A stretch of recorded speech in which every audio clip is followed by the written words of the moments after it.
وزارت کارهای داخلی شهر دوشنبه شام 7 ایون سال 2023 خبر داد که در اساس نوار در شبکه‌های اجتماعی نشر گردیده از جانب کارمندان میلیسیای پایتخت شهروند صابرов بحرالدین سال تولدش 1996 استقامت کننده نویه خوولینگ کارمند نقطه فروش سوزشواری وستوک واقع در کوچه باربد نویه فردوسی و خزینه‌چی نقطه فروش سوزشواری مذکور خالق و ایدگل سال تولدش 1996 ساکن شهر دوشنبه دستگیر کرده شدند. خود دستگیر شدگان برای شرح ماجرا دسترس نیستند، ولی پلیس گفت ضمن سنجش معین گردید که صحنه 5 میلیون سال جاری تقریبا ساعت 20:21 دقیقه به سبب‌های ناچیز صابرov بحرالدین و خالق و ایدگل با هم مناقشه نموده با الفاظ قبیح شان و شرف همدیگر را پس زدند.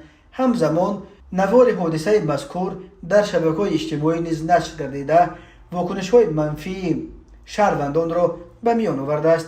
وابسته به حالت مذکور از جانب کارمندان میلیس نسبت صابرov بحرالدین و خالق و ایدگل طبق طلبات ماده 460 کودکس حقوق ویرانکنی مأموری جمهوری تاجیکستان با اتهام می دوباشی پروتکل مأموری ترتیب داده شده با مقصد چاراندیشی به سود نویه فردوسی ارسال کرده شد.